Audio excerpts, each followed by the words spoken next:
Hello everyone, welcome back to my YouTube channel inspire IAS PCS. आज हम discuss करने वाले हैं मेंस 365 मैगजीन का में ये अपडेटेड स्टडी मटेरियल, जिसमें अगस्त तक के करंट अफेयर्स को कवर किया गया है। और इसमें हम पॉलिटी वाले सेक्शन को पहले कवर करेंगे।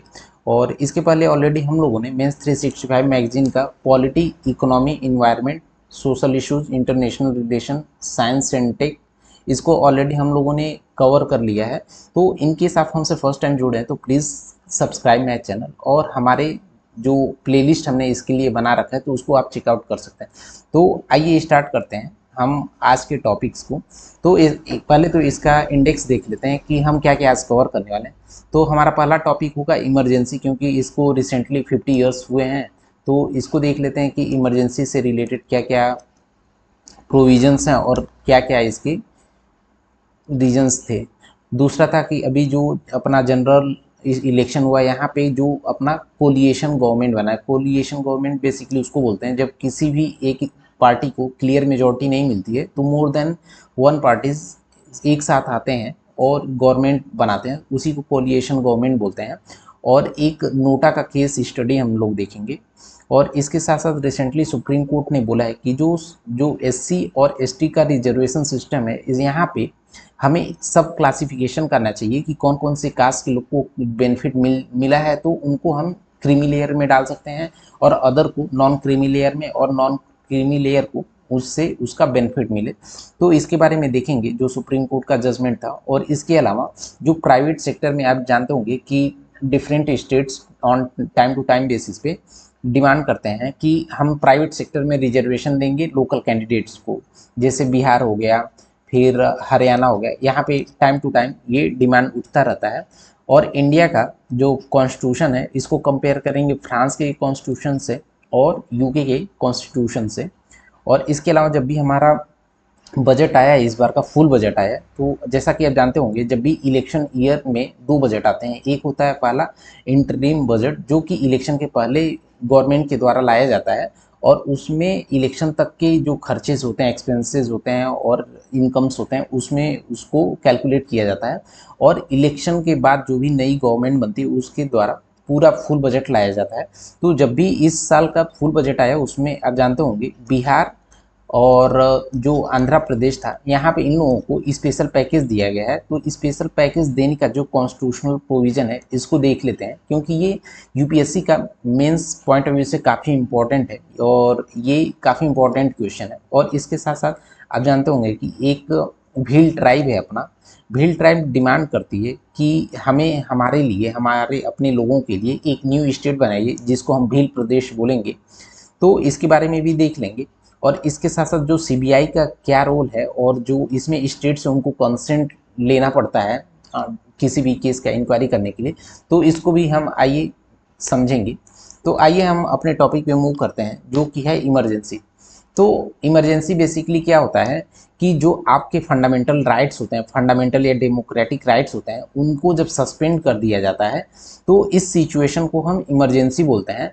और इसमें ये ऐसा होता है कि जो आपके राइट्स होते हैं, फंडामेंटल राइट या डेमोक्रेटिक राइट होते हैं, एक तो पहला सस्पेंड हो जाता है, और दूसरा क्या होता है कि जो स्टेट गवर्नमेंट होती है, इसका कंट्रोल सेंट्रल गवर्नमेंट के पास आ जाता है।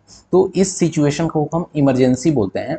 और इमरजेंसी आप जानते होंगे कि हमारे जो कॉन्स्टिट्यूशन में लाया गया था, ये जो वाइमर कॉन्स्टिट्यूशन था जर्मनी का, इससे हम लोग लेकर आए थे। और तो जब भी अब पूछा जाए कि जो हमारा इमरजेंसी का सोर्स क्या था, तो हम इसको जर्मनी बोलते हैं कि जो जर्मनी से जो वाइमर कॉन्स्टिट्यूशन है वहाँ से लिया गया था। तो बेसिकली क्या है कि जो इमरजेंसी है, इसको आर्टिकल 352 से 360 के बीच में रखा गया है, जो कि कॉन्स्टिट्यूशन का 18th जो पार्ट है, यहाँ पे इसको रखा गया है। तो बेसिकली जो 352 है, इसमें नेशनल इमरजेंसी की बात करता है। 356 है, यहाँ पे जो प्रेसिडेंट रूल है इसकी बात करता है। और जो 360 है, यहाँ पे जो फाइनेंशियल इमरजेंसी है, ये तीन टाइप की जो इमरजेंसी है इसकी डिस्कशन करते हैं। तो अभी के लिए देखा जाए तो इसको जो लगाने का, इमरजेंसी लगाने का जो ग्राउंड होता है, बेसिकली क्या होता है कि हमारा जो कंट्री है इसका सोवर्निटी बचा रहा है, यूनिटी इंटीग्रिटी बचा रहा है, और अपने जो कंट्री है इसके सिक्योरिटी के लिए इसको लगाया जा सकता है। इमरजेंसी। तो अभी देख लेते हैं कि इमरजेंसी कितने टाइप के होते हैं। तो बेसिकली हमने अभी बताया कि इमरजेंसी 3 टाइप के होते हैं।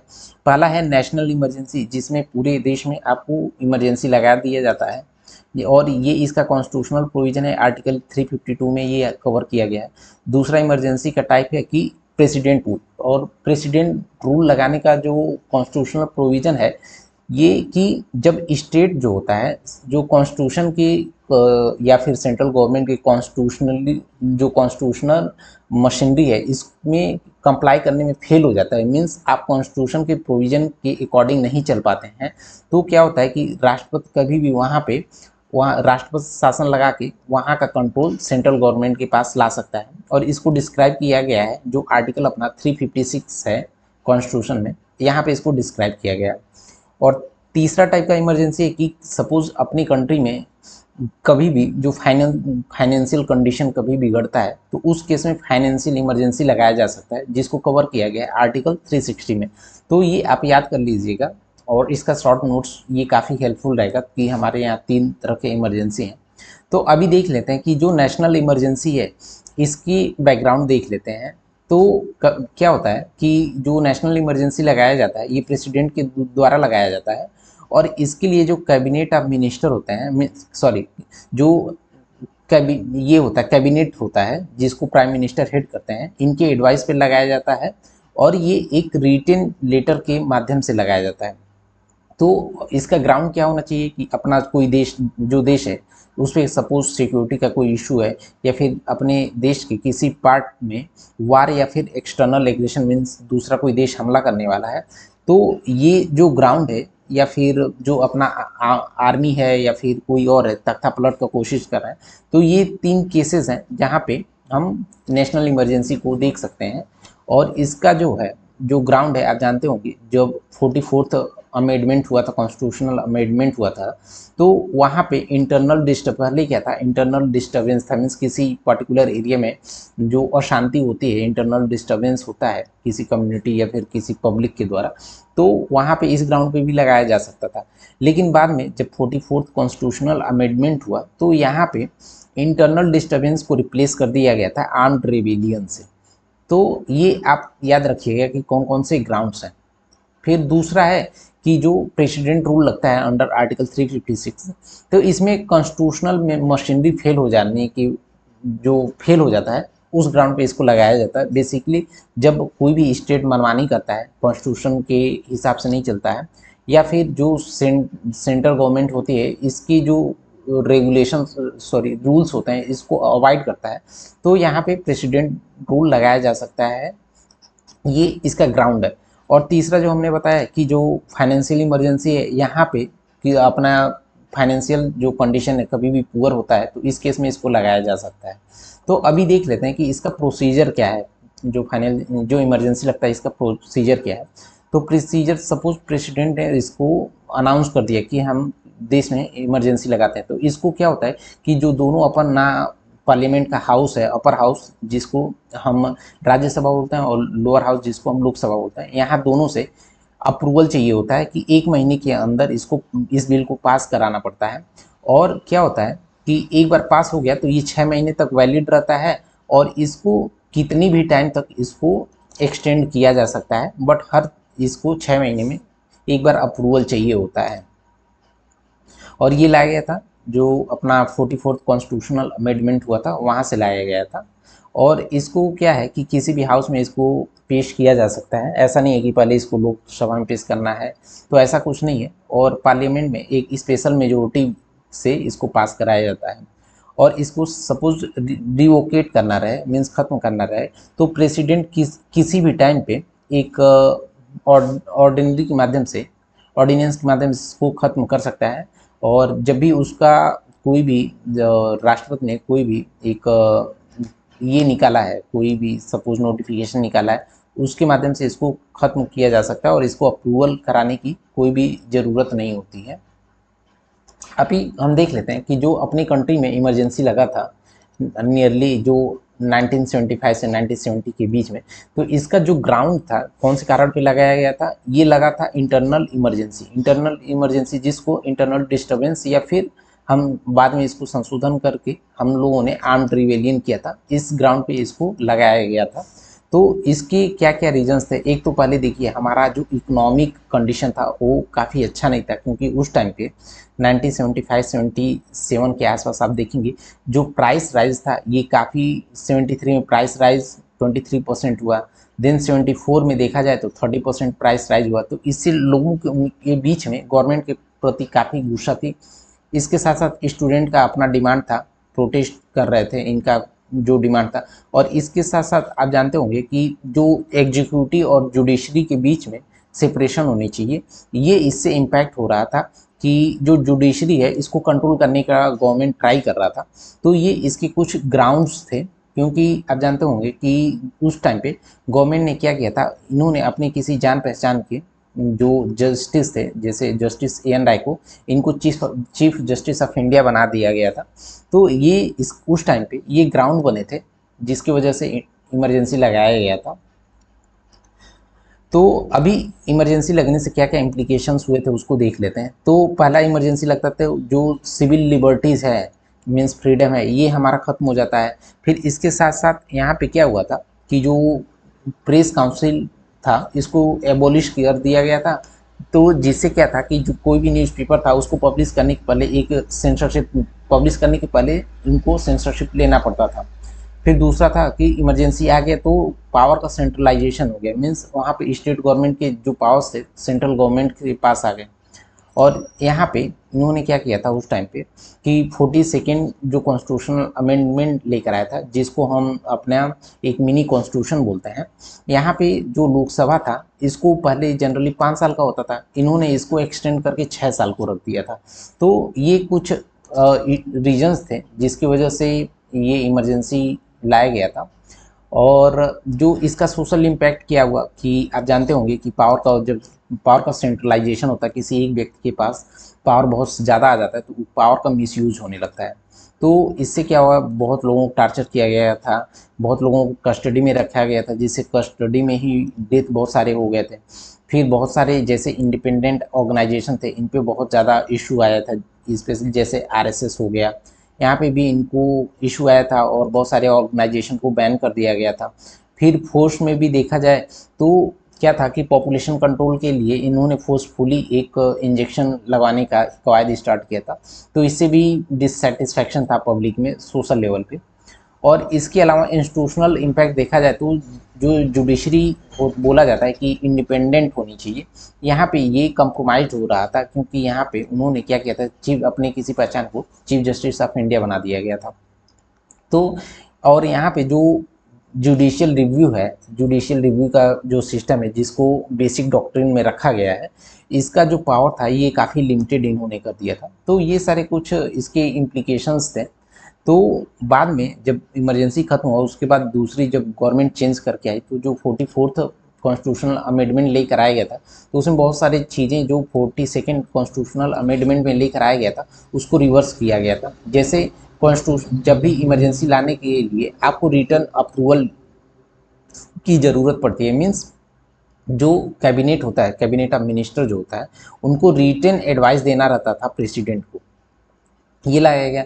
फिर इसके पहले क्या था कि जब नेशनल इमरजेंसी आई तो उस टाइम पे सारे लोगों का सारा जो फंडामेंटल राइट है उसको सस्पेंड कर दिया गया था। तो आर्टिकल इसमें जो कॉन्स्टिट्यूशनल अमेंडमेंट 44 था इसमें लाया गया है कि जो आर्टिकल 21 है, means conviction for offence, means अब आप खुद ही कबूल कर लेना कि हमने ये अपराध किया है, ये। और जो लाइफ, जो right to life and personal liberty article 21 वाला है, ये दो जो आर्टिकल हैं इनको इसके बाहर, इस स्कोप के बाहर रखा गया कि आप इमरजेंसी लगाते भी हैं तो आर्टिकल 21 और आर्टिकल 20 ये दोनों, इस पर कोई भी इम्पैक्ट नहीं होगा, ये राइट आपका बना रहेगा और ये इन्फोर्सिएबल रहेगा। और इसके साथ साथ जो राइट टू प्रॉपर्टी था इसको फंडामेंटल राइट से हटा दिया गया और फंडामेंटल राइट की बजाय इसको कॉन्स्टिट्यूशनल राइट बना दिया गया अंडर आर्टिकल 300A, जो कि ये काफ़ी इंपॉर्टेंट है। ये ऑलरेडी यूपीएससी में ये क्वेश्चन पूछ चुका है 2-3 बार। तो फिर बाद में जो हमने बताया कि कौन लोकसभा को 5 साल से एक्सटेंड करके 6 साल किया गया था, इसको वापस 5 साल कर दिया गया। फिर जुडिशियल रिव्यू को और स्ट्रॉन्ग बना दिया गया, और जो प्रेसिडेंट और वाइस प्रेसिडेंट का इलेक्शन था इसको रखा जुडिशियल रिव्यू के अंडर रखा गया, और इसका डिसाइड इसको करने वाली जो अथॉरिटी को रखा गया सुप्रीम कोर्ट को रखा गया। तो ये इमरजेंसी से रिलेटेड कुछ हमने ओवरव्यू आपको दिया है, इसका आप शॉर्ट नोट बना के रेडी कर लीजिएगा, ये काफ़ी इंपॉर्टेंट है, ये पूछ भी सकता है क्योंकि अभी इस पर एक रिसेंट मूवी भी आई है, तो उस मूवी की वजह से भी ये काफ़ी हाईलाइट है, और इसको आए हुए नियरली 50 ईयर्स हो गए हैं। तो फिर एक दूसरा रीज़न भी है कि ये इसमें एग्जाम में पूछ सकता है। और आपको हमारे टॉपिक से रिलेटेड कुछ भी डाउट हो तो प्लीज़ कमेंट करके बताइए, उस डाउट को हम क्लियर करने का ट्राई करेंगे। और आप हमसे फर्स्ट टाइम जुड़े हैं तो प्लीज़ सब्सक्राइब माई चैनल। हमारा अगला टॉपिक कोलिएशन गवर्नमेंट। तो बेसिकली कोलिएशन गवर्नमेंट के बारे में हमने बताया कि जब भी किसी एक पार्टी को क्लियर मेजॉरिटी नहीं मिलती है, सपोज पार्टी ए है और पार्टी बी है, पार्टी सी है, किसी एक पार्टी को क्लियर मेजॉरिटी नहीं मिली, मीन्स 50% +1 सीट नहीं मिला, फिर इसको भी नहीं मिला, तो दो पार्टी एक साथ आके जब गवर्नमेंट बनाती है इसी को कोलिएशन गवर्नमेंट बोलते हैं। जैसा कि 2000 जनरल इलेक्शन में हुआ था, multiple party collaborate to form government, और इसके दो रूट हैं, मीन्स कोलिएशन करने के दो टाइप्स होते हैं, एक इलेक्शन के पहले कोलिएशन हो गया और इलेक्शन के बाद कोलिएशन हो गया, ये दो टाइप हैं। कोलिएशन के लिए क्या क्या ये इंडिया में स्टेटस है इसको देख लेते हैं कि फर्स्ट टाइम कोलिएशन गवर्नमेंट जो है 1977 जो था इमरजेंसी के बाद बनना था, जिसमें जनता गवर्नमेंट इलेक्शन जीती थी और इसका इनके द्वारा पीएम बनाया गया था। फिर 89 में ये एक दौर शुरू हुआ जिसमें 89 के बाद जो भी गवर्नमेंट है ये कोलिएशन के गवर्नमेंट तक आई, और 2014 तक सारा 89 से 2014 के बीच में आप देखेंगे कि सारा जो भी गवर्नमेंट बना कोलिएशन गवर्नमेंट ही बना। और 2014 से 2024 तक फुल मेजोरिटी वाली एक सिंगल लार्जेस्ट पार्टी थी जिसको मेजोरिटी मिला था, और ये इन्होंने तब तक 10 साल राज किया। इसके बाद 2024 वाला इलेक्शन होता है, किसी को क्लियर मेजोरिटी नहीं मिला, तो यहाँ पे कोलिएशन गवर्नमेंट का दौर वापस शुरू हो गया। तो कोलिएशन गवर्नमेंट में भी आप जानते होंगे कि कुछ बेनिफिट्स भी हैं, तो इसको देख लेते हैं कि कोलिएशन गवर्नमेंट का इतना सिग्निफिकेंस क्या है। तो जब भी कोलिएशन गवर्नमेंट बनता है तो इससे जो रिप्रेजेंटेशन होता है काफ़ी ब्रॉडर होता है, मीन्स आप जानते होंगे कि जो पॉलिटिकल पार्टीज़ होती हैं उनका एक अपना थिंकिंग होता है, अपना उनका एक सोचने का और उनका समझने का तरीका होता है। तो जब भी दो पार्टी आती हैं तो दो टाइप के थिंकिंग एक साथ आते हैं, तो इससे क्या होता है कि लोगों का ब्रॉडर रिप्रेजेंटेशन हो जाता है। दूसरा क्या है कि जब भी मल्टीपल पार्टीज मिल के जब गवर्नमेंट बनाती हैं तो किसी जो बहुत टफ डिसीजन रहता है वहाँ पे चेक और बैलेंसेस बनाए रहते हैं कि कोई ऐसा जनता विरोधी कोई नियम या फिर फैसले गवर्नमेंट ना कर ले, तो ये चेक बैलेंसेस हो गया। इसके अलावा क्या होता है कि जो पार्टी सपोर्ट करती है, मीन्स किंग मेकर का काम करती हैं, उनके पास नेगोशिएशंस के पावर्स भी रहते हैं, और पॉलिसी को जो एक्सेप्टेंस का चांसेस रहता है वो भी उनके साथ हम जब भी कॉन्सेंसस बिल्ड करके जब करते हैं तो इसमें भी एक चांसेस रहता है कि वहाँ पे जब भी पॉलिसीज आती है तो वहाँ पे फेल होने के भी चांसेस रहते हैं, इनकेस जो दोनों पार्टी हैं एक दूसरे को अच्छे से नहीं समझ पाती हैं। तो और यहाँ पे देखेंगे कि जब कोलिएशन गवर्नमेंट रहता है तो जो डिबेट्स होते हैं काफ़ी हेल्दी अच्छा डिबेट्स होता है, और यहाँ पे जब अच्छे डिबेट्स होंगे तो वहाँ पे अकाउंटेबिलिटी काफ़ी इंक्रीज हो जाएगी। और इसके साथ साथ जो स्टेट्स होते हैं इनकी बार्गेनिंग पावर बढ़ जाती है, क्योंकि आपको पता होगा कि आप जानते होंगे कि जब भी किसी पार्टी को मेजोरिटी नहीं मिलती तो ऐसा सीन्स होता है, इट सीम्स लाइक कि वो जो गवर्नमेंट है ये वीक है। तो जब वीक गवर्नमेंट होती है तो उससे नेगोशिएशन करने में स्टेट्स के पास ज़्यादा पावर्स रहते हैं। तो जब भी कोलिएशन गवर्नमेंट बनता है तो अभी तो हमने इसके फायदे बताए कि कोलिएशन गवर्नमेंट के क्या क्या फायदे हैं। अभी ये देख लेते हैं कि कोलिएशन गवर्नमेंट बनती है तो इससे रिलेटेड उससे ज़्यादा चैलेंजेस भी हैं। कि आप जानते होंगे कि जब भी कोलिएशन गवर्नमेंट बनती है तो एक हमेशा डर बना रहता है कि जो दूसरी किंग मेकर पार्टी है वो कहीं ना कहीं अपना जो सपोर्ट दिया है वो सपोर्ट वापस ले ली, जैसे कि अभी कनाडा में हो रहा था। तो जब भी सपोर्ट वापस लेगा तो वहाँ पे पॉलिटिकल इंस्टेबिलिटी बढ़ेगी, और कभी भी पॉलिटिकल इंस्टेबिलिटी बढ़ती है तो इन्वेस्टमेंट वहाँ पे डाउन हो जाता है और इकोनॉमी थोड़ा सा डाउन जाता है। नए नए लोग जो इन्वेस्टर होते हैं वो इन्वेस्ट करने से बचते हैं, वो इंतज़ार करते हैं कि यहाँ पे कोई स्टेबल गवर्नमेंट है। फिर जो पॉलिसी होता है पैरालाइसिस हो जाता है। मीन्स इस केस में क्या होता है कि जब भी कोलिशन गवर्नमेंट बनती है तो बहुत जो स्ट्रिक्ट डिसीजंस होते हैं या स्ट्रिक्ट पॉलिसी होते हैं उसको या तो विड्रॉ कर लिया जाता है या उस पर उतना सपोर्ट नहीं मिलता है, तो वो पैरालाइसिस मीन्स वो काम नहीं करती है। और इसके साथ साथ जो आइडियोलॉजी होता है पॉलिटी का, जो पार्टीज़ होते हैं उनका जो आइडियोलॉजी होता है इसमें भी वो काफ़ी डाइल्यूट हो जाते हैं अपने आइडियोलॉजी से। जैसे कि शिवसेना का एग्जांपल लिया जाए तो पहले बोला जाता था ये काफ़ी हार्ड लाइनर है टुवर्ड्स हिंदुत्व, बट वो बाद में क्या होता है थोड़ा सॉफ्ट बन गए हिंदुत्व को लेकर। तो ये सारे अपने आइडियोलॉजिकल शिफ्टेड है। और इसके अलावा रीजनलिज्म भी बढ़ता है कि जैसे स्टेट स्पेसिफिक जो बेनिफिट्स होते हैं इसका एलोकेशन हो जाता है। जैसे अभी करंट गवर्नमेंट में बजट में बिहार और आंध्र प्रदेश को स्पेशल पैकेज दे दिया गया, तो इससे रीजनलिज्म बढ़ा। अदर स्टेट भी डिमांड करेंगे कि हमको भी स्पेशल पैकेज चाहिए, और इसका जो फॉरेन पॉलिसी होता है इस पर भी काफ़ी इम्पैक्ट होता है। तो ये सारे इसके कुछ चैलेंजेस भी हैं कोलिशन गवर्नमेंट के।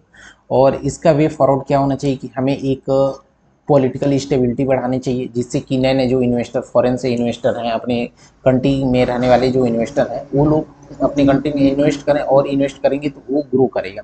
फिर हमें इसमें ट्रांसपेरेंसी लेकर आनी चाहिए, और लॉन्ग टर्म ऐसा हमें पॉलिसी बनाना चाहिए जिससे कि हमें कॉन्स्टिट्यूशनल बॉडीज़ जैसे अपना इंटर स्टेट काउंसिल है इससे इसको और स्ट्रेंथन करना चाहिए, जिससे कि स्टेट और सेंटर के बीच में एक प्रॉपर जो कम्युनिकेशन है वो कम्युनिकेशन रहे, फिर एक स्टेट का दूसरे स्टेट से भी कम्युनिकेशन प्रॉपर रहे। अभी हम एक केस स्टडी देख लेते हैं नोटा का। तो प्रीवियस टॉपिक से रिलेटेड आपको कुछ भी डाउट है तो प्लीज़ कमेंट करके हमें बताइए। और NOTA stands for none of the above, means आपको सपोज किसी इलेक्शन में यहाँ पे 4 जो कैंडिडेट हैं, candidate A B C D, but आप वोटर हैं, आपको पता है कि ये भी करप्ट है, ये भी करप्ट है, ये भी करप्ट है, ये भी करप्ट है। तो सपोज जब तक नोटा नहीं आया था तो उस केस में क्या होता था कि जो ये पर्सन है, एक पर्सन है, ये वोट ही नहीं देने जाता था, क्योंकि इसको पता था कि जो चारों कैंडिडेट हैं ये चारों करप्ट हैं, तो हम वोट देने ही क्यों जाए। तो इससे क्या होता था कि हमारा वोटिंग जो परसेंटेज था ये काफ़ी डाउन आ जाता था। तो गवर्नमेंट ने क्या किया कि हम नोटा लेकर आए, जिससे कि गवर्नमेंट को भी पता चले कि कौन से एरिए में कैंडिडेट को लेकर कितना डिससेटिस्फैक्शन था। तो इससे क्या होगा कि वोटिंग जो परसेंटेज है, ये सपोज यहाँ पे 4 कैंडिडेट थे, पता है कि चारों करप्ट है, और यहाँ पे एक 5वां ऑप्शन रख दिया कि नोटा। नोटा मीन्स आपको कोई भी कैंडिडेट नहीं पसंद है तो आप जाइए वोट करिए नोटा को, जिससे गवर्नमेंट के पास डेटा जाएगा कि यहाँ पे इन चारों कैंडिडेट को जनता ने या पब्लिक ने प्रेफर नहीं किया है। तो इस केस को देखते हुए लेकर आया गया था नोटा को। तो अभी रिसेंटली क्या हुआ है कि जो इंदौर में जनरल इलेक्शन हुआ पार्लियामेंट का, वहाँ पे जो रनर अप था नोटा था, मीन्स उसको नोटा को 2 लाख से ज़्यादा वोट मिले थे। तो नोटा को देख लेते हैं, थोड़ा हिस्टोरिकल बैकग्राउंड देख लेते हैं। नोटा को 2013 में लेकर आया गया था, और ये सुप्रीम कोर्ट के गाइडलाइन के बेस पर लेकर आया गया था। और इसका मेन जो एम था इसमें कि जो करंट रनिंग कैंडिडेट है, जैसा कि हमने 4 का एग्जांपल लिया, उसमें से कोई भी कैंडिडेट पसंद नहीं है, तो उस केस में नोटा को लाया गया कि नोटा से पता चले। बट नोटा से रिलेटेड एक इशू ये है कि सपोज नोटा को मेजोरिटी भी मिल गया तो भी जो नोटा के बाद सेकेंड वाला कैंडिडेट होगा वही इसका विनर होगा। तो ये नोटा को लेकर एक इश्यूज भी था। नोटा जैसा जो सिस्टम है आप जानते होंगे कि फ्रांस में, बेल्जियम, ब्राज़ील, फिनलैंड, स्वीडन, यहाँ पे ऑलरेडी नोटा जैसा सिस्टम है, और यहाँ से इंस्पायर होकर हम लोगों ने नोटा वाले सिस्टम को अपनाया था। तो नोटा लाने से बेनिफिट क्या हुआ, तो एक तो पार्टिसिपेशन बढ़ गया, क्योंकि जैसा कि हमने बताया कि चारों कैंडिडेट करप्ट हैं, तो वोटर क्या करता जनरली पहले नोटा के पहले वो वोट देने ही नहीं जाता। तो इससे क्या होता है कि पार्टिसिपेशन डाउन हो जाता। बट नोटा के आ जाने से सपोज सभी कैंडिडेट करप्ट हैं, तो वो वोटर क्या करेगा, जाएगा और नोटा पे बटन प्रेस करेगा, मीन्स वोट देकर आ जाएगा। तो इससे क्या होगा, पार्टिसिपेशन बढ़ा। तो पार्टिसिपेशन बढ़ा और जो पब्लिक है उसका वोटिंग जो राइट है उसका यूटिलाइजेशन हुआ। दूसरा बेनिफिट है कि हमारा जो मोरल और एथिकल वैल्यूज है ये भी बना रहता है कि हाँ हमने अपना कर्तव्य निभाया, हमने अपना वोट दे दिया है। और इसके साथ साथ कि हम जब भी नोटा दबाते हैं और इसका संख्या ज़्यादा रहता है तो गवर्नमेंट या फिर इलेक्शन कमीशन के पास भी डेटा जाता है कि यहाँ पे जो भी रनिंग कैंडिडेट हैं इनको जनता ने इसको पसंद नहीं किया, तो ये नोटा के बेनिफिट है। तो नोटा से रिलेटेड कंसर्न्स भी हैं कि इसको कोई एक रिजल्ट इस पे जो नोटा है इसको इसका कोई रिजल्ट पे कोई इम्पैक्ट नहीं होता है। दूसरा है कि वोटर का डिससेटिस्फैक्शन जो होता है कि हम कैंडिडेट से खुश नहीं है, सेटिस्फाई नहीं, इसका कोई मेजरमेंट नहीं है कि नोटा को क्लियर मेजॉरिटी मिल गया तो भी इसका कोई मीनिंग नहीं है। तो ये सारे कुछ इश्यूज हैं नोटा को लेकर।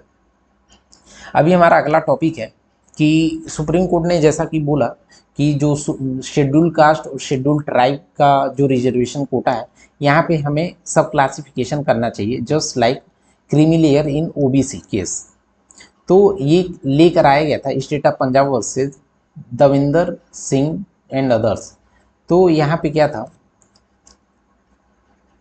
कि इस केस से रिलेटेड क्या हाईलाइट है कि सुप्रीम कोर्ट ने बोला कि हम ये नहीं कह रहे हैं कि आप 100% रिजर्वेशन सब क्लास को ही दीजिए। सब क्लास मीन्स जो ऐसे क्लास जिनको रिजर्वेशन से उतना बेनिफिट नहीं हुआ है, फिर रिजर्वेशन से किसी भी स्पेसिफिक जो कास्ट है या फिर कम्युनिटी है उसका उतना अपलिफ्टमेंट नहीं हुआ था। हम ये नहीं बोल रहे हैं कि आप 100% उनको रिजर्वेशन दीजिए, बट आप सब क्लासिफिकेशन लेकर आइए और सब क्लासिफिकेशन में ऐसे लोगों को आइडेंटिफाई करिए जिनको रिजर्वेशन से फ़ायदा नहीं मिला है, तो उनको क्या करिए, उनको थोड़ा वेटेज ज़्यादा दे दीजिए। और सपोज 100% रिजर्वेशन है तो एससी का 100% रिजर्वेशन है, तो एससी के 100% रिजर्वेशन में आप क्या करिए, एक क्लासिफिकेशन ऐसा लेकर आइए कि यहाँ पे कि सपोज कि कोई कास्ट है या कम्युनिटी है, वहाँ लोगों गवर्नमेंट जॉब में रिप्रेजेंटेशन नियरली सपोज वहाँ पे यदि 10% है और दूसरा एससी कास्ट एसटी कास्ट है वहाँ पे उनका रिप्रेजेंटेशन 60%,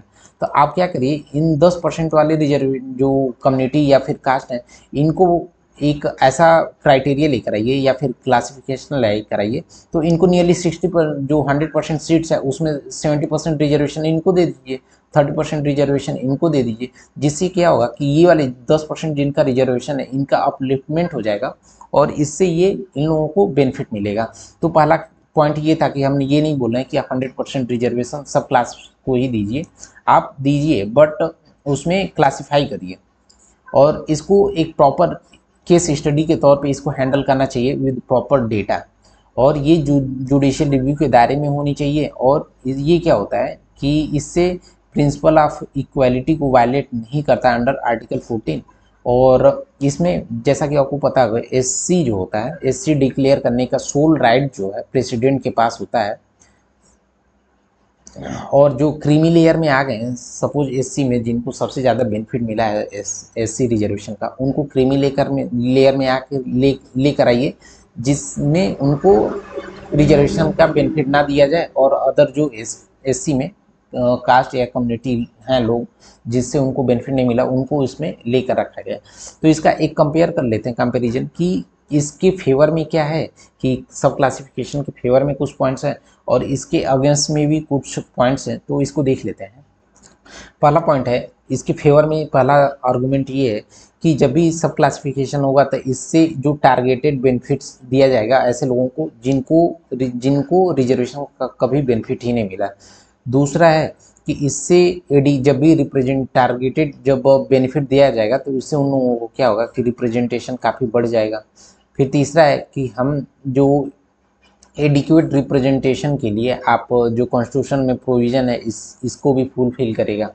लेकिन इसके अगेंस्ट में जो सब क्लासिफिकेशन के अगेंस्ट में रीजन है, आर्गूमेंट है, वो बोलता है कि इससे जो एससी का सब क्लास है ये रिजर्वेशन सिस्टम जो है ये वीक हो जाएगा और इसमें डिवाइड पैदा हो जाएगा और जो एससी एसटी का यूनिफॉर्म स्टेटस है ये इनको छीन सकता है।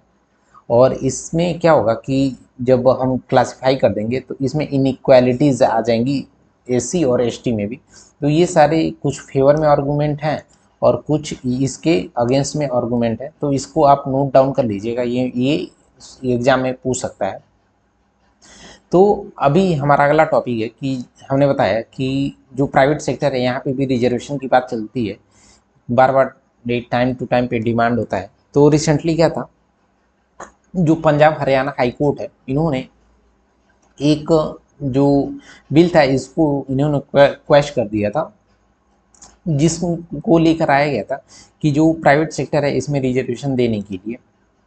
तो रिसेंटली क्या हुआ था कि हरियाणा ने ये लेकर आया गया था कि हरियाणा स्टेट ने बोला था कि हम अपने प्राइवेट सेक्टर में हम रिजर्वेशन देंगे अपने लोकल कैंडिडेट को। तो इसके लिए दोनों आर्गूमेंट हैं कि हमें लोकल का रिप्रेजेंटेशन प्राइवेट सेक्टर में देना चाहिए कि नहीं देना चाहिए। तो कुछ आर्गूमेंट्स इसके फेवर में हैं और कुछ आर्गूमेंट्स इसके अगेंस्ट हैं कि हमें जो प्राइवेट सेक्टर है इसमें रिजर्वेशन नहीं देने चाहिए। तो पहला है कि इससे क्या होगा कि जो स्टेट रेजिडेंट है इससे इनको बेनिफिट मिलेगा। तो जब बेनिफिट मिलेगा तो इसको इससे स्टेट का भी बेनिफिट होगा, क्योंकि जब स्टेट रेजिडेंट अर्निंग करेगा तो टैक्स और एक्सपेंडिचर उस स्टेट में करेगा, तो एक्सपेंडिचर करेगा तो जीएसटी या इनडायरेक्ट टैक्स बन के वो उस गवर्नमेंट के पास पहुँचेगा, और वहाँ पे इनकम करेगा तो डायरेक्ट टैक्स के लिए भी लायबल होगा। तो पहला पॉइंट तो ये है। दूसरा पॉइंट है कि इससे क्या होगा कि जो हमारा अनएम्प्लॉयमेंट का इशू है डिफरेंट स्टेट में, तो ये भी इसको हम टैकल कर सकते हैं अभी हम अपना रिजर्वेशन देकर। और इसके अलावा आप देखेंगे कि कारपोरेट में भी आप जानते होंगे कि काफ़ी डिस्क्रिमिनेशन होता है लोकल वर्कर्स के साथ, आप जानते होंगे, क्योंकि लोकल वर्कर्स पे ऐसा बोला जाता है कि वो कभी भी स्ट्राइक पे चले जाते हैं, कभी भी वो लोग अपने पावर का मिसयूज़ करते हैं। तो बहुत सारे कारपोरेट क्या करते हैं कि लोकल कैंडिडेट को प्रेफर नहीं करते हैं। तो ये डिस्क्रिमिनेशन इससे ख़त्म हो जाएगा। और इसके अलावा जो माइग्रेंट लेबर का समस्या है ये भी ख़त्म हो सकता है कि जब लेबर को अपने स्टेट में ही जॉब मिलने लगेगा तो वो दूसरे स्टेट में मूव नहीं करेगा।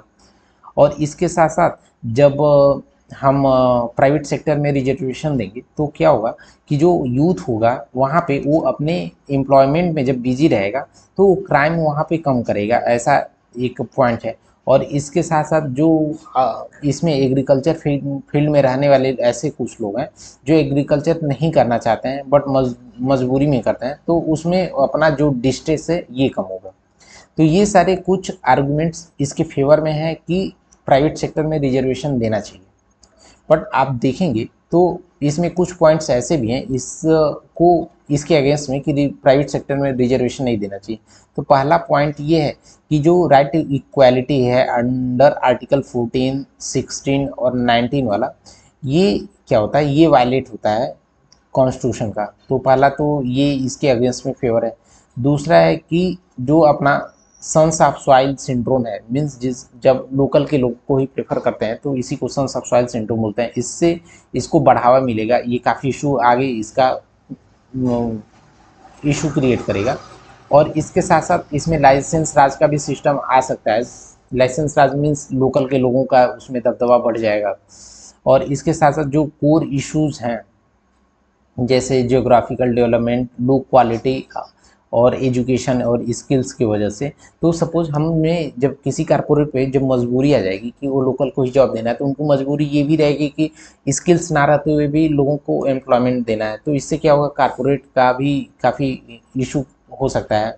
और इससे क्या होगा कि जो हायरिंग पूल का भी समस्या हो सकता है। मीन्स अभी आपके पास 100 सैंपल में से 100 कैंडिडेट में से एक को सिलेक्ट 10 को सिलेक्ट करना है, तो आपके पास क्या है कि ऑप्शंस ज़्यादा हैं। बट अभी जब ऐसा सिस्टम आ जाएगा कि आपको लोकल कैंडिडेट ही प्रेफर करने हैं तो फिर इस केस में क्या रहेगा, तो वहाँ पे कैंडिडेट कम मिलेंगे, तो आपको पता चलेगा कि 20 कैंडिडेट में से ही 10 लेने हैं, तो हो सकता है आपको बेटर कैंडिडेट ना मिले। तो ये सारे जो पॉइंट्स हैं इसके अगेंस्ट हैं कि हमें प्राइवेट सेक्टर में रिजर्वेशन नहीं देना चाहिए, बल्कि इसकी बजाय क्या करना चाहिए, अभी वे फॉरवर्ड क्या होना चाहिए, हमें एजुकेशन और स्किल्स पे ज़्यादा फोकस करना चाहिए कि हम लोगों को अधिक से अधिक एजुकेशन में और स्किल्स के प्रमोशन में, स्किल्स पे अपग्रेडेशन में हेल्प करें, जिससे कि वो अच्छे स्किल्स लेकर अच्छे जो अपना जॉब मार्केट है वहाँ पे जाके जॉब कर सकें। दूसरा है गवर्नमेंट को लेबर इंटेंसिव जो इंडस्ट्री है इस पर फोकस करना चाहिए, जिससे कि लो लेबर इंटेंसिव लाइक टेक्सटाइल है। टेक्सटाइल में आप जानते होंगे कि ये लेबर एक्सटेंसिव फील्ड है, और यहाँ पे कोई कभी भी लेबर एक्सटेंसिव जब भी कारपोरेट आता है या इंडस्ट्री आती है तो यहाँ पे लेबर्स की ज़्यादा ज़रूरत पड़ती है। तो जब लेबर्स की ज़्यादा ज़रूरत पड़ेगी तो यहाँ पे ज़्यादा जॉब क्रिएट होंगे। तो सरकार को ऐसे इन्वेस्टमेंट पे फोकस ज़्यादा करना चाहिए। अभी हमारा अगला टॉपिक है कि कॉन्स्टिट्यूशन का अपने हम कंपेयर करने का एक ओवरव्यू देख लेते हैं। तो पहला इंडिया और फ्रांस का देख लेते हैं। तो बेसिकली क्या था कि फ्रांस रिपब्लिक बना, मीन्स एक इलेक्टेड हेड, उसके जो हेड रहेंगे वो इलेक्टेड होंगे। तो ये लाया गया था फ्रेंच रिवॉल्यूशन जो हुआ था उसके बाद लेकर आया गया था। और इंडिया में भी जो रिपब्लिक है ये फ्रेंच रिवॉल्यूशन से ही प्रभावित था। और दोनों कंट्री के पास आप जानते होंगे कि रिटन कॉन्स्टिट्यूशन है। और इंडिया में जो लिबर्टी, इक्वालिटी, फ्रेटर्निटी का आइडिया है ये फ्रेंच रिवॉल्यूशन से लेकर आया गया था। और दोनों कंट्री में देखा जाए, इंडिया और फ्रांस में भी पॉपुलर जो गवर्नमेंट होता है वही यहाँ पे बनते हैं, उसी से उसके कैंडिडेट बनते हैं। और इसके अलावा ये popular sovereignty, universal adult franchise voting का जो सिस्टम है, फिर पार्लियामेंट में by cameral means Rajya Sabha Lok Sabha का सिस्टम, ये यहाँ पे दोनों जगह कॉमन है। और जो इमरजेंसी का प्रोविज़न देखा जाए तो दोनों जगह पे भी इमरजेंसी का, इंडिया में और फ्रांस में दोनों जगह इमरजेंसी का प्रोविज़न है। तो अभी देख लेते हैं कि कुछ ऐसे फील्ड्स हैं जहाँ पे इंडिया और फ्रांस का जो कॉन्स्टिट्यूशन है दोनों में डिफरेंसेस है। जैसे अभी देखा जाए कि प्रेसिडेंट जो होता है उसका हेड होता है स्टेट का, head of the state. State basically उसके नेशनल को बोलते हैं, मीन्स उस कंट्री का हेड होता है। तो इंडिया में देखा जाए तो जो प्रेसिडेंट होता है इनडायरेक्टली इलेक्ट किए जाते हैं पीएम, इसमें सांसदों के द्वारा, सांसद और एमएलए के द्वारा। फिर फ्रांस में देखा जाए तो यहाँ पे डायरेक्ट इलेक्ट किए जाते हैं। फिर गवर्नमेंट का जो सिस्टम है इंडिया में पार्लियामेंट्री है, पार्लियामेंट्री सिस्टम है। और यहाँ पे आप जानते होंगे कि सारा पावर जो होता है प्रेसिडेंट के पास होता है फ्रांस में। और जो पीएम होता है इंडिया में, आप जानते होंगे कि इनके पास काउंसिल ऑफ मिनिस्टर होता है जिसको लीड करते हैं, हेड करते हैं पीएम अपने। और फ्रांस में देखा जाए तो जो पीएम होते हैं ये राष्ट्रपति के द्वारा अपॉइंट किए जाते हैं, जस्ट इंडिया से अपोजिट है। इंडिया में जो प्रेसिडेंट हैं ये इनडायरेक्ट इलेक्ट किए जाते हैं, जबकि फ्रांस में देखा जाए तो वहाँ पे पीएम अपॉइंट किए जाते हैं प्रेसिडेंट के द्वारा। जो जस्टिस की बात किया जाए तो इंडिया में इंटीग्रेटेड जुडिशियल सिस्टम है। और यहाँ पे देखा जाए तो लीगल और जो एडमिनिस्ट्रेटिव जुरिस्डिक्शन दोनों डिफरेंट है। तो ये सारे कुछ इस इंडिया और फ्रांस की कॉन्स्टिट्यूशनल कंपैरिजन थे। अभी देख लेते हैं इंडिया यूके का। तो पहले तो सिमिलैरिटीज़ देख लेते हैं इंडिया और यूके के जो कॉन्स्टिट्यूशन, दोनों जगह पार्लियामेंट्री सिस्टम है। और जो प्राइम मिनिस्टर होता है वो leader of the majority party से होता है। और रिसेंटली क्या था कि यूके में जो पीएम है वो जो पार्टी है उसके लीडर होते हैं, मेजोरिटी पार्टी के लीडर होते हैं। अभी देखा जाए दोनों जगह सुप्रीम कोर्ट है, इंडिया और यूके में दोनों जगह सुप्रीम कोर्ट है, रूल ऑफ लॉ है। लेकिन कुछ जगह देखा जाए दोनों में डिफरेंसेस हैं। मीन्स अभी देखा जाए इंडिया में जो 18+ वाले वोटर हैं ये लोग वोटिंग, इनके पास राइट होता है। और यूके में यहाँ पे 18+ वालों को तो राइट है ही, इसके साथ साथ जो कॉमनवेल्थ कंट्रीज़ के सिटीजन्स हैं इनको भी यहाँ पे राइट है, वोटिंग राइट है। और जो अपर हाउस के लोग होते हैं इनको वोटिंग राइट नहीं दिया गया, ये कभी वोट नहीं कर सकते हैं। वहाँ पे वोटिंग का जो प्रोसेस होता है यूके में बैलेट पेपर से होता है, हमारे इंडिया में ईवीएम से होता है। फिर पीएम का ऑफिस देखा जाए तो ये एक कॉन्स्टिट्यूशन में मेंशन किया गया है। और ये लोअर हाउस या अपर हाउस दोनों में से कहीं से भी हो सकते हैं। बट यूके में देखा जाए तो ये कॉन्स्टिट्यूशन में इनका मेंशन नहीं है पीएम का पोस्ट, बट ये एक कन्वेंशन है, जनरली एक ट्रेडिशन बन गया है, वैसे यहाँ पे होता है। और जो पीएम है ये यहाँ पे लोअर पार्टी से आनी चाहिए, ये यूके में ऐसा होता है। अभी हम देख लेते हैं हमारा अगला टॉपिक स्पेशल पैकेज। जैसा कि आप जानते होंगे कि जो चीफ मिनिस्टर हैं बिहार और आंध्र प्रदेश ने, इन्होंने स्पेशल पैकेज का डिमांड किया था सेंट्रल गवर्नमेंट से। और उसका रीज़न ये था कि जो हमारा सेंट्रल गवर्नमेंट में अभी एनडीए गवर्नमेंट है, एनडीए में आप जानते होंगे यहाँ पे इनको 240 सीट्स आई थी। तो इनको जो आंध्र प्रदेश और बिहार के सीएम इनकी पार्टी ने इनको सपोर्ट किया था। सपोर्ट करने की वजह इन्होंने स्पेशल पैकेज का डिमांड किया। तो अभी इसका देख लेते हैं कि क्या होता है। तो जो अपना बजट आया था 2024-25 के लिए, फुल बजट आफ्टर इलेक्शन, इसमें इन्होंने डिमांड किया था। तो पहला था कि इरिगेशन मीन सिंचाई और फ्लड की मिटिगेशन और बच बचाव के लिए इन्होंने सेंट्रल गवर्नमेंट ने 11,500 करोड़ का एक फंड पास किया।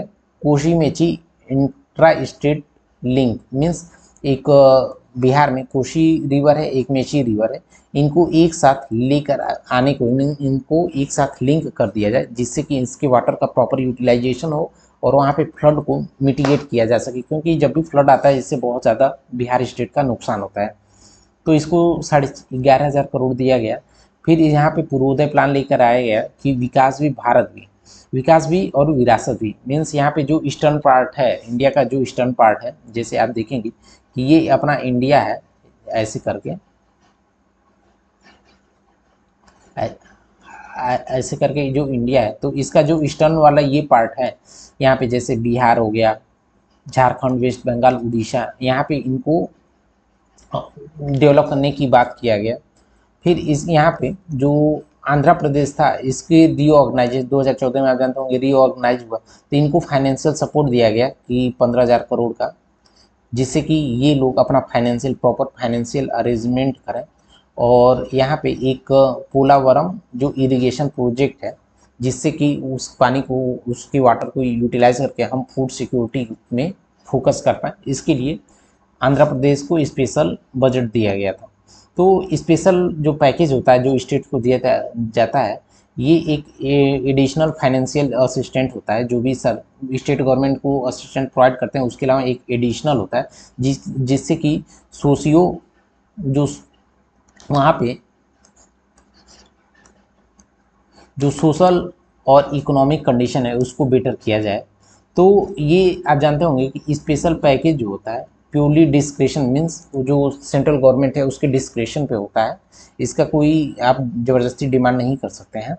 और इसका जो ग्रांट के बारे में अपने कॉन्स्टिट्यूशन में अंडर आर्टिकल 282 में मेंशन किया गया है under name miscellaneous financial provisions.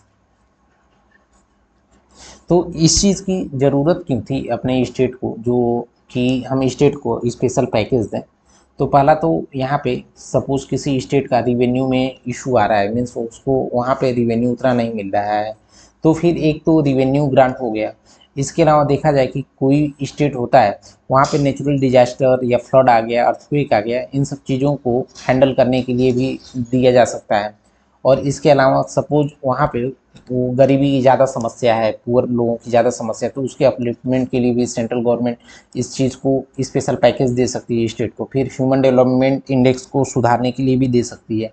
और इसके अलावा सपोज किसी स्टेट का रिवेन्यू काफ़ी कम हो रहा है, रिवेन्यू डेफिसिट बढ़ा, तो इसको कंट्रोल करने के लिए भी सरकार क्या करती है, उस स्टेट वो फेल ना हो इसके लिए वहाँ पे वो अपना पैकेज दे देती है। तो इसका इम्प्लीकेशंस क्या होगा? तो पहले ये आप जानते हो सेंट्रल गवर्नमेंट पे काफ़ी एक लोड बढ़ेगा। इसके अलावा गवर्नेंस का भी इशू होगा कि सपोज आपने बिहार को दिया, आंध्र प्रदेश को दिया, तो अदर जो स्टेट्स हैं लाइक पंजाब वो भी डिमांड करेंगे कि मेरा भी फाइनेंशियल कंडीशन ठीक नहीं है, आप मुझे भी स्पेशल पैकेज दो। फिर हिमाचल भी करेगा, तो ये सारे गवर्नेंस का इशू है।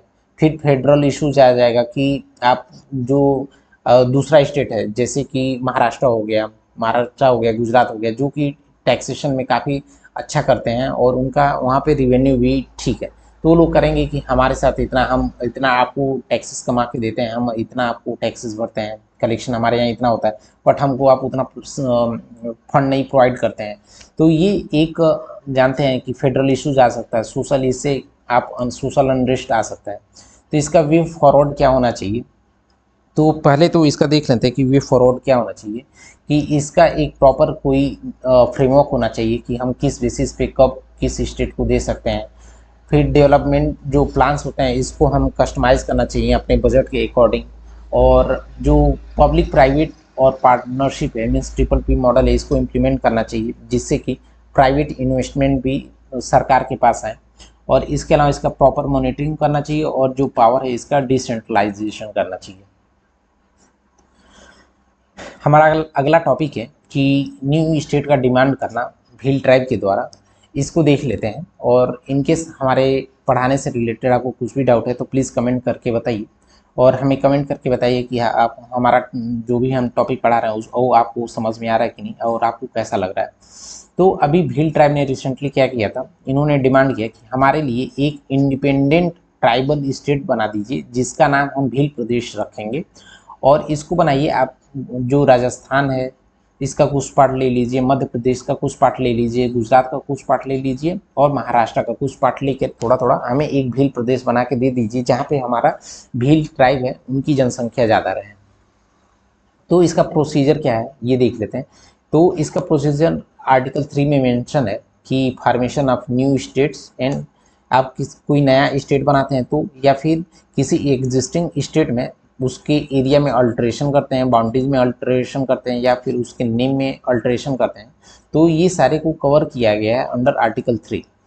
और इसका जो पावर है ये सोल पावर इस पार्लियामेंट के पास है। और प्रेसिडेंट इसको जब भी करने के लिए प्रेसिडेंट का जो रिकमेंडेशन है ये ज़रूरी है। और ये किसी भी इधर हाउस ऑफ द पार्लियामेंट जो बिल रहता है ये कहीं पे भी इंट्रोड्यूस किया जा सकता है, या तो राज्यसभा में पहले कर सकते हैं, आपको सूटेबल लगे तो फिर आप लोकसभा में इसको पहले टेबल कर सकते हैं। तो इसका कंसल्टेशन का भी हम देख लेते हैं कि सपोज नया जो स्टेट बन रहा है, सेंट्रल गवर्नमेंट नया स्टेट बनाने जा रही है, तो क्या जो एग्जिस्टिंग स्टेट है उनसे कंसल्टेशन लेनी चाहिए क्या कि जो इससे इम्पैक्ट हो रहा है, मीन्स अभी यहाँ पे भील प्रदेश सपोज बनाया जाए तो क्या राजस्थान, मध्य प्रदेश, गुजरात और महाराष्ट्र से कंसल्टेशन लेना पड़ेगा क्या सेंट्रल गवर्नमेंट को कि हम भील प्रदेश बनाने जा रहे हैं। तो इससे रिलेटेड रिकमेंडेशन जो है, तो प्रेसिडेंट एक बिल जो होता है लेजिस्लेचर मीन्स उस स्टेट के जो असेंबली है लेजिस्लेचर उसको रिकमेंड करते हैं और एक लिमिट टाइम फ्रेम में इस पे उस स्टेट का अपना क्या टेक है इनको रिप्लाई करना रहता है। और ये सेंट्रल गवर्नमेंट ऑर्डिनरी जो मेजोरिटी होता है सिंपल मेजोरिटी से इसको पास कराना रहता है। तो इससे रिलेटेड क्या क्या फैक्टर्स हैं जो कि इंडिया में इंडिपेंडेंस के बाद आप जानते होंगे टाइम टू टाइम बेसिस पे इंडिपेंडेंट स्टेट की मांग बढ़ती जाती है, जैसा कि आप जानते होंगे 2014 के आसपास तेलंगाना को लेकर आया गया। तो एक तो सबसे पहले जो था लिंग्विस्टिक डाइवर्सिटी के आधार पर मीन्स लैंग्वेज के आधार पर स्टेट क्रिएट किया गया था वो 1960 में, जिसमें महाराष्ट्र से गुजरात को अलग करके इसको बनाया गया था। फिर बनाया गया जो रीजन में सपोज डिस्पैरिटी हुई तो इस चीज़ को लेकर जैसा कि आप जानते होंगे कि जो विदर्भ गुजरात का और महाराष्ट्र का जो ये रीजन है विदर्भ रीजन, यहाँ पे इसको इंडिपेंडेंट स्टेट बनाने की मांग चलती है। तो एक जो रीजनल डिस्पैरिटीज़ हो गया या फिर कल्चरल आइडेंटिटी दो लोगों की मिल रही है, तो वहाँ पे भी हम क्या जनरली डिमांड होता है कि वहाँ पे स्टेट बनाया जाए जहाँ पे आइडेंटिफाइड लोग से आइडेंटिकल लोग एक जगह पे रहते हैं। और इसके साथ आप यूपी में भी जानते होंगे कि एक हरित प्रदेश जो यूपी के कुछ एरिया को मिलाकर हरित प्रदेश लेकर आया जाए। तो ये सारे कुछ फैक्टर्स हैं जिससे कि न्यू स्टेट का डिमांड किया जाता है। तो अभी इससे रिलेटेड कुछ आर्गूमेंट इसके फेवर में कि जो न्यू स्टेट्स को बनाना चाहिए कि नहीं, और जो कुछ इसके अगेंस्ट हैं कि तो पहला है कि एडमिनिस्ट्रेटिव एफिशिएंसी के लिए कोई भी जो स्टेट है वो बहुत बड़ा नहीं होना चाहिए, एक मीडियम साइज़ का होना चाहिए जिससे कि एफिशिएंटली उसको मैनेज किया जा सके, एडमिनिस्टर किया जा सके।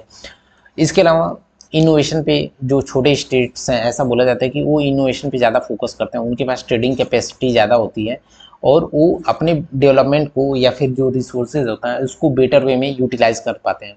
तो ये इसके कुछ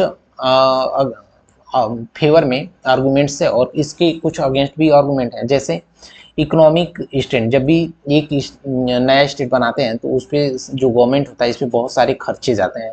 फिर रिसोर्स का एलोकेशन जो होता है स्पेशली जो वाटर और पावर्स होते हैं इसके रिलोकेशन में बहुत ज़्यादा इश्यूज आ जाते हैं। जैसे आप जानते होंगे कर्नाटका और फिर महाराष्ट्र में भी वाटर इश्यूज को लेकर काफ़ी चलता रहता है। फिर बाउंड्री को लेकर जब भी दो प्रदेश कोई नया प्रदेश बनता है तो वहाँ पे बाउंड्री का भी डिस्प्यूट बढ़ जाते हैं। फिर इसके अलावा अदर भी इससे रिलेटेड कोई पेंडोरा बॉक्स मीन्स कोई नए तरह का जो इशू है ये भी क्रिएट हो जाता है। तो ये सारे कुछ इसके अगेंस्ट में चैलेंजेस हैं, जो अगेंस्ट में इसके पॉइंट्स हैं जो ये बोलते हैं कि ये हमें नया स्टेट नहीं बनाना चाहिए। अभी हम थोड़ा देख लेते हैं सीबीआई को लेकर कि सीबीआई का stands for central bureau of investigation, और रिसेंटली एक केस हुआ था उसी को रिलेटेड देख लेते हैं कि जब भी सीबीआई इंक्वायरी करनी जाती है तो वहाँ की जो भी रेस्पेक्टिव स्टेट होता है वहाँ पे इनको रिटन एक कंसेंट लेना रहता है कि हम आपके स्टेट में आके इंक्वायरी करने जा रहा है। तो यहाँ पे अब जब भी ये कंसेंट लेते हैं तो यहाँ पे दो तरह का होता है, एक जनरल होता है, एक स्पेसिफिक होता है। तो जनरल में क्या होता है कि जनरल केस में क्या होता है, सीबीआई को कोई ऐसा बार बार जब भी इस स्टेट में आती है तो बार बार उनको एक कंसेंट लेने की ज़रूरत नहीं पड़ती। वो एक बार ले लिए तो वो वही जो कंसेंट है वो काम करता रहता है। और ये इनके सेक्शन जो है डीएसपीई एक्ट के अंडर सेक्शन 6 में बोला गया है कि आपको कंसेंट स्टेट के लेना चाहिए। और यहाँ पे ऐसा भी बोला गया है कि स्टेट जो है ये बाध्य नहीं है, मीन्स वो डिनाई भी कर सकती है कंसेंट देने के लिए। तो रिसेंटली क्या था, वेस्ट बंगाल हुआ, पंजाब हुआ, मिजोरम, तेलंगाना ने एक बार जो सीबीआई को अपना कंसेंट दे दिया कि हाँ आप आइए हमारे यहाँ इंक्वायरी करिए, फिर बाद में उन लोगों ने क्या किया, वो कंसेंट को विड्रॉ कर लिया। तो इसकी वजह से कॉन्फ्लिक्ट क्रिएट हुआ। तो अभी स्पेसिफिक केस में भी होता है, जैसे कि जो स्टेट गवर्नमेंट होता है वो सारे केस में ऐसा जरूरी नहीं है कि वहाँ पे हमें कंसेंट लेना ही पड़े। तो इसको हम अपने टेलीग्राम चैनल पे डाल देंगे, वहाँ पे आप देख लीजिएगा। इसमें बहुत ज़्यादा कुछ ऐसा समझाने वाला पॉइंट नहीं है। तो इससे रिलेटेड क्या क्या चैलेंजेस हैं, पहला तो देखिए आप सीबीआई में क्या होता है कि आप देखते होंगे कि सीबीआई जब भी इंक्वायरी करती है तो वो बहुत ज़्यादा टाइम लगाती है। तो वहाँ पे पहला रीज़न है ये है कि सीबीआई के जो नियरली 7,200 पोस्ट हैं यहाँ, उसमें से उसके 1/4 मीन्स नियरली 25% सीट वैकेंट्स है। इसकी वजह से वर्कलोड होने की वजह से ये केस को बहुत लंबा खींचते हैं। और इसमें ट्रांसपेरेंसी का इशू है, मीन्स केस एक बार सीबीआई को दिया गया तो उस कौन सी स्टेज में है, क्या क्या उसके फाइंडिंग्स हुए, ये पता नहीं चलता है। बहुत बार में केस में क्या होता है कि उसका जो विड्रॉल भी, मीन्स सीबीआई को एक बार किसी स्टेट ने कंसेंट दे दिया गया कि हाँ इस केस में आप आके इंक्वायरी करो हमारे स्टेट में, बाद में वो क्या होता है कंसेंट विड्रॉ कर लेता है, तो सीबीआई प्रॉपर इंक्वायरी नहीं कर पाती है। फिर इसके साथ साथ यहाँ पे क्रेडिबिलिटी का भी इशू आता है सीबीआई के बहुत ज़्यादा केस में, जैसे बोफोर्स स्कैंडल हुआ, हवाला स्कैंडल हुआ। यहाँ पे पता ही नहीं चल पाया कि इस केस का कंक्लूजन क्या निकला। फिर बहुत जगह पे देखा जाए तो एडमिनिस्ट्रेटिव हर्डल्स भी हैं, मीन्स सीबीआई के पास एंटी करप्शन जो ऑफिसर, जैसे क्या होता है कि किसी स्टेट के जो ज्वाइंट सेक्रेटरी लेवल या फिर उससे ऊपर के जो ऑफिसर्स होते हैं वहाँ पे सीबीआई डायरेक्ट जाके इंक्वायरी नहीं कर सकती है। तो यहाँ पे जब उस लेवल पे आप इंक्वायरी नहीं कर सकते तो सीबीआई का होने का बेनिफिट ही क्या है। तो ये सीबीआई का जो एंटी करप्शन जो एफर्ट है ये उतना हेल्पफुल नहीं है, मीन्स बहुत लिमिट इसको रखा गया है। फिर इसको प्रॉपर फंडिंग नहीं मिलती है और इसको प्रॉपर ऑटोनॉमी नहीं मिलती है। मीन्स बोला जाता है केस्ड पिजन बोलता है, मीन्स जो जो पैरट होता है, पैरट उसको जब पिंजड़े में बंद कर दिया जाता है तो सेम इसी को बोला जाता है कि केस्ड पैरट है सीबीआई सेंट्रल गवर्नमेंट का।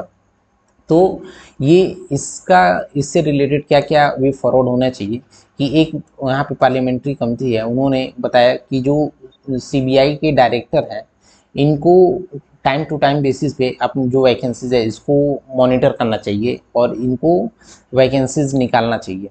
और एक प्रॉपर केस मैनेजमेंट सिस्टम होना चाहिए जिससे कि कोई भी आके वहाँ पे देख सके कि केस का क्या स्टेटस है, कहाँ तक पहुँचा है, कौन कौन से इंक्वायरी हो गई, कौन कौन से रिपोर्ट्स आए। और यहाँ पे नए नए जो रूल्स हैं इसको लेकर आना चाहिए जिससे कि सीबीआई का प्रॉपर फंक्शनिंग हो। और इसके साथ साथ यहाँ पे जो पब्लिक का केस स्टैटिक्स है, मीन्स एनुअल रिपोर्ट जो उनका वेबसाइट है वहाँ पे एनुअल रिपोर्ट पब्लिश करना चाहिए कि हम एक साल में कौन कौन सा केस हैंडल किए, वो केस कहाँ कौन से स्टेज में पहुँचा है, ये हमें करना चाहिए, सीबीआई को ऐसा करना चाहिए। और स्टेट का जो कंसेंट वाला क्लाज है इसको एक गवर्नमेंट को इसको काफ़ी अच्छे से सोचना चाहिए कि हम कैसे यूनिटी और इंटीग्रिटी के केस में, सपोज कभी भी अपने कंट्री पे थ्रेट के तौर पे कुछ आता है या फिर यूनिटी इंटीग्रिटी पे कोई बात आती है तो वहाँ पे हमें स्टेट से कंसेंट लेने की ज़रूरत ना पड़े। इस चीज़ पे हमें फोकस करना चाहिए, ये वे फॉरवर्ड होना चाहिए। तो आज के लिए हम अपने लेक्चर्स को यहीं पे स्टॉप करते हैं। और इससे रिलेटेड हमारे लेक्चर से रिलेटेड आपको कुछ भी डाउट हो तो प्लीज़ कमेंट करके बताइए और हम आपके डाउट्स है उसको क्लियर करने का ट्राई करेंगे। और हमारे टेलीग्राम चैनल का लिंक वीडियो डिस्क्रिप्शन में हमने डाला है, वहाँ पे जाके आप हमारे पीडीएफ को डाउनलोड कर सकते हैं और वहाँ पे आपको कुछ भी क्वेरी है तो पूछ सकते हैं। तो please like, comment and subscribe my channel and thank you for the watching.